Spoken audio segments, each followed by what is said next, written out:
Hi guys, it's Tana Mongeau, and today's video is going to be a Q&A. I used to do Q&As so often, and I have not done one in what feels like literally 10.2 years. I don't know, I just feel like lately I've had a lot more different video ideas, and Q&As are not like everyone's favorite thing to watch, and I feel like you do a Q&A when you don't have anything else to film. So I just kind of lost track of time. But I do really enjoy interacting with you guys and answering your questions, so I thought that today I would film a Q&A. And just a really quick tidbit, I really want to change my intro. I'm not very much in real life like a hey guys, like that's not how I am if you meet me. And I really just want to start being like hi, but like I feel like that's so like you're a fucking dick, Tana. So if you guys have any options for really just like chill intros that you would like, that you still think are like personable, maybe you could give me some suggestions in the comments below. I would really appreciate it. But yeah, so I took to Twitter and Instagram and I asked you guys some questions, and I compiled ones that I felt were very invasive, different. You would learn a lot more about me, like cool versus like if you could change your hair to any color, what would it be? Would you ever dye your hair brunette? Dream collab. And I'm not patronizing anybody who asks me those questions. I just feel like watching those kind of Q&As may get a little redundant, so I try to pick like crazy different questions.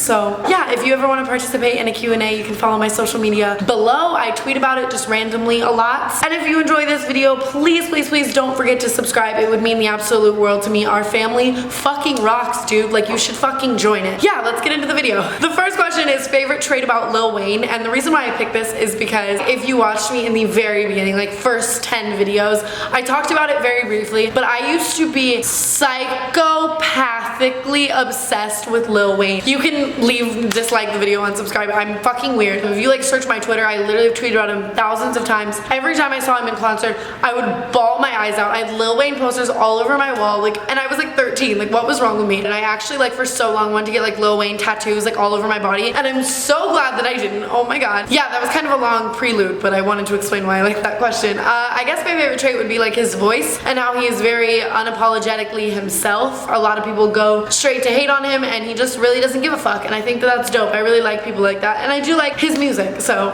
yeah. Have people ever confronted you about stories that you made about them? Have they fucking ever?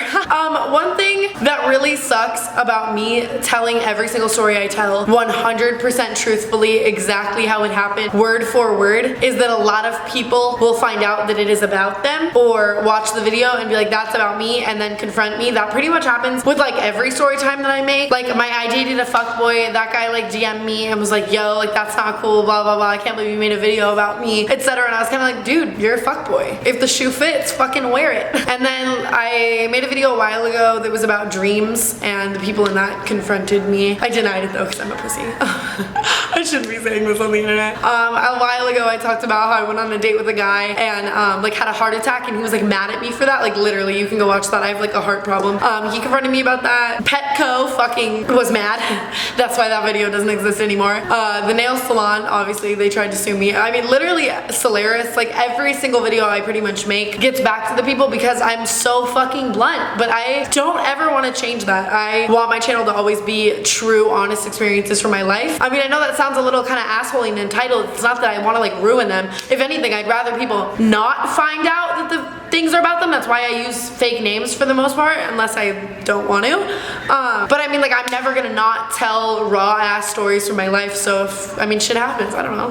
Favorite Kylie lip kit? I really like Candy K and Cocoa K. I think Exposed is okay too. It's just, I don't think it flatters me that well. Honestly, I really like really light lip colors, and every single lip color I feel like is just a little bit too dark on me, and it's kind of a weird look. I still wear MAC Honey Love like every single day. That's MAC Honey Love and MAC Yash are like the only two lipsticks I wear, but I do wear Cocoa K and Candy K. Sometimes I really want them to come out with a shade that's like a little bit lighter than Candy K, like a little more nude. Oh my god, I would fucking nut. Like, I would nut everywhere. Talk about drinking and smoking. Hi. Okay. Lately, people have been finding so many tweets from my Twitter that are like, I'm so drunk. Like, I'm gonna smoke a joint. And I think it's really funny, to be honest with you, because I don't know, people think that because I say now that like I don't smoke and I don't drink, that I like never did. And like, weed was never really my thing. I just kind of like thought I was cool tweeting about it, and I wasn't at all. I actually don't like it at all and do not smoke weed at all. Like if I took a drug test right now, I would pass it. But I definitely did go through that phase in high school where, where I thought it was cool to be drunk at every single party. Everyone in my high school did. It was really, really normal. I never thought I would be on YouTube and people would be like scrutinizing that, but I'm not gonna lie about it. I've just never really talked about it. And for everyone on like forums and shit that are like, we know you do drugs. I don't fucking do drugs. I rave. And when I say I partied with someone, I mean like I went to a party with them. I might have drank in that moment. I don't fucking know. I thought I was cool. But like I've never done hard drugs and I never will do hard drugs. And I know that that's kind of like a hard thing to believe, and I totally understand if you don't. Honestly, if you want to assume that I do fucking crystal meth every day, by all means, like my crack pipes in the kitchen. Cause I have stories, like a Disney star bought cocaine in front of me, but like I was 16. I wasn't gonna do cocaine. I was just there. Vegas is really shitty in that sense. You get introduced to a lot of shit at a really young age. But if you guys do want drinking stories, more real party stories of like people alcohol poisoning or like getting way too drunk or like guys trying to take advantage of me or like my first time smoking weed experience, by all means I will do any kind of video like that. Just request it. Just know that when I say that I'm not into that shit now, I really am not. Like I grew out of it. I don't like being fucked up to the point of incoherency. I don't find fun in that. I don't know. Talk about the shooting in Orlando. Love is love. I really don't have, I have so many chills.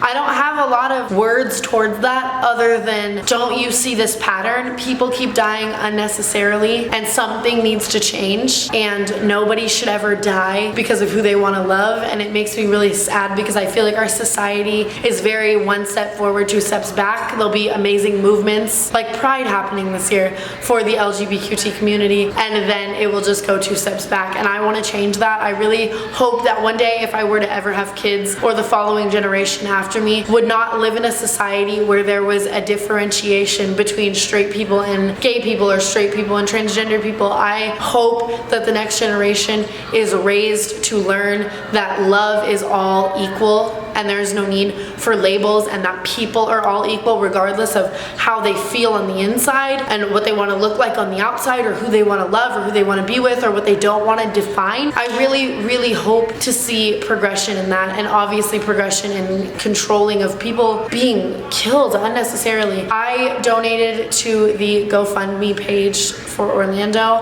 I'm gonna link that below if you would like to. It would mean a lot to me. I'm not in any kind of contact with them. I genuinely just donated, and I would love for you guys to donate as well, just to help those people, because I could never imagine going through anything like that. So that link is gonna be below. What is the greatest feeling in the world and the worst? The greatest for me lately has been something that has been really prevalent in my life, and that is just finding happiness and success in your passion. I think that life should be driven by passion, and sometimes people's lives are driven by passion, but they aren't always able to find success and stability and happiness in that. And lately I've just been so thankful to God and to you guys for giving me that, and I don't know how long it's gonna last, but every day that I have that, I'm gonna revel in it. So for me, that is the greatest feeling in the world, because I'm so passionate about what I do. And for me, the worst feeling is feeling like you've wasted your time here on earth or during a day or something like that, because the time that we have is very limited, and I want to spend that time making as much change and as much positivity and making things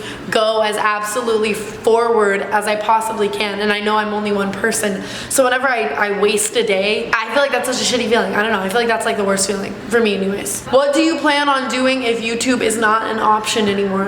Crying.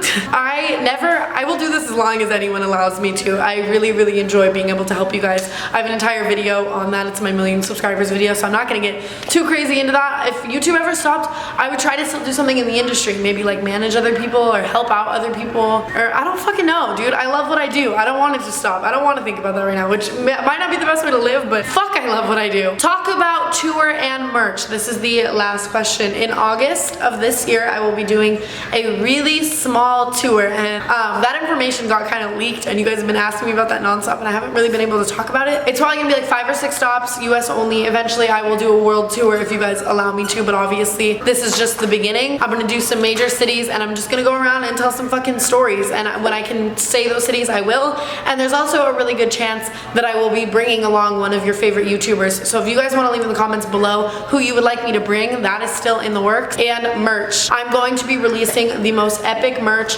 that I am so passionate about, and I'm so thankful that I'm able to incorporate you guys into it. And I know that sounds really confusing, but I worked with a couple of you guys on this merch, and I'm just so passionate and excited about it.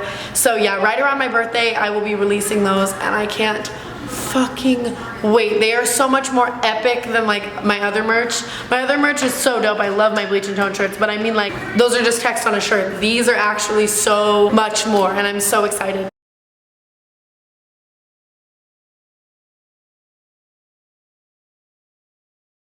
Alright guys, I really hope that you enjoyed this Q&A. I had a lot of fun answering questions that I normally wouldn't answer that are a little bit different and invasive, so I think I'm going to start doing that for all of my Q&As. And if you want to participate in those, follow my social media below, my Twitter and my Instagram. And if you enjoyed this video, subscribe. It would mean the absolute world to me, and I will talk to you guys in the next video.